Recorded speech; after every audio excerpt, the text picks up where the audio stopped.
اسرائیل مسلسل غزہ پر گولہ باری کر رہا ہے اور انسانی آبادیوں کو بھی بے دریغ نشانہ بنا رہا ہے۔ صہیونی حکومت نے کھلی جنگ کا اعلان کر دیا۔ ایسے میں اسرائیل اور اس کے حامی ممالک کا دباؤ حماس مزید کتنی دیر برداشت کر پائے گی؟ سنو نیوز نے اپنے ناظرین کو غزہ کی تازہ ترین صورتحال سے آگاہ کرنے کے لیے حماس کے ترجمان ڈاکٹر خالد قدومی سے رابطہ کیا ہے۔ ڈاکٹر خالد قدومی صاحب، سب سے پہلے تو سنو نیوز پر آنے کا بہت بہت شکریہ۔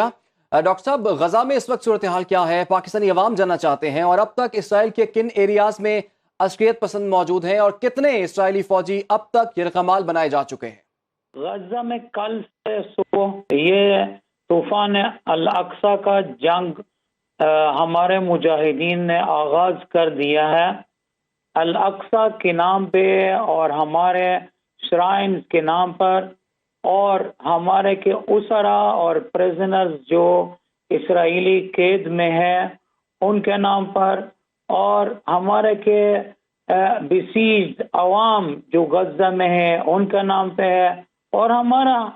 امت کا جو حال ہے، جو انہوں نے کہ جا کر اسرائیلیوں کے ساتھ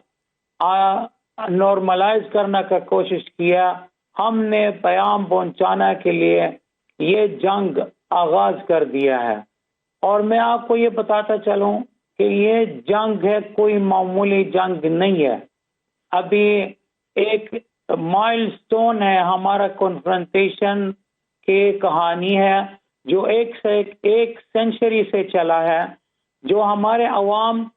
اسرائیلی غاصب کے کرائم کے اندر زندگی جی رہے ہیں، ایک قتل عام چل رہے ہیں، ہمارے بچوں کو شہید کر رہے ہیں، گھروں کو مسمار کر رہے ہیں، اور ہم خاموش دیکھتے رہے کہ جی انٹرنیشنل کمیونٹی آ کر کچھ ہمارے لیے عدل یا انصاف کو دلانا ہے۔ اور نتیجہ یہ ہوا ہے کہ جی فلسطین کا مسئلہ جو ہے اور مزید فراموشی کی طرف جاتے ہیں، اور اسرائیل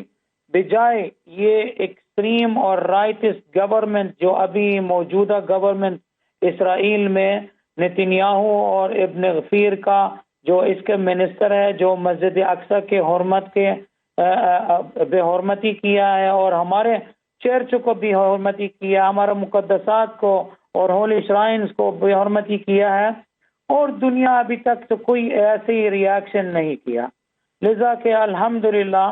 ہمارے کے لیڈرز اور ہمارے عوام مشترکہ طور پہ اب بھی ایک آرمی کی طرح ہے کہ انہوں نے اسرائیلیوں کو سامنا کیا۔ تقریباً 5000 راکٹ کو انہوں نے کہ لانچ کر دیا تھا ارلی مارننگ یسٹرڈے، اور آج بھی تقریباً hundreds of missiles and rockets جو ایکوریٹ قسم کا میزائلز ہے کہ اسرائیلی ملٹری اسٹیشنز کا اور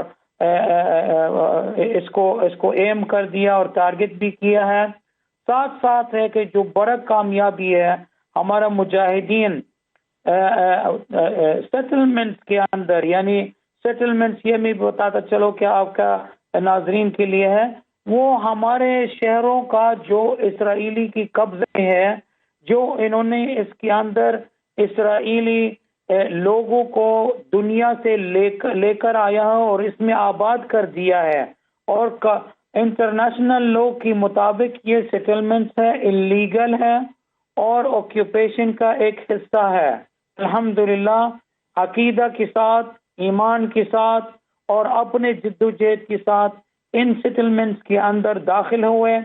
اور انہوں نے کہ وہاں ہمارا پرچم کو لہرا دیا ہے، اور ابھی 22 جگہ پہ لوکیشنز پر ہمارے مجاہدین ادھر ہیں، اور انہوں نے تقریباً 600 سے زائد اسرائیلی سولجرز کو ڈیٹین کر دیا، گرفتار کر دیا، اور ابو عبیدہ جو سپوکس مین ہے القسام بریگیڈ کا اعلان کر دیا ہے، بلکہ خوشخبری دے دیا ہے ہمارے اسرا اور پریزنرز کے لیے کہ ابھی ہاتھ میں 600 سے زائد اسرائیلی سولجرز ہیں جو حماس کی ٹنلز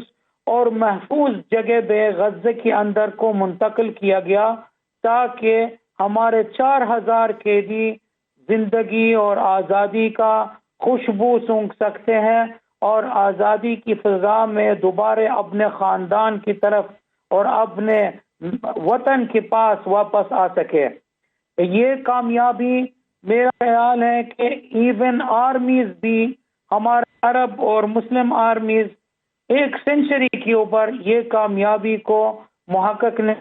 ہے. لذا کہ ابھی تک سے کہ اس قافلے جو قافلہ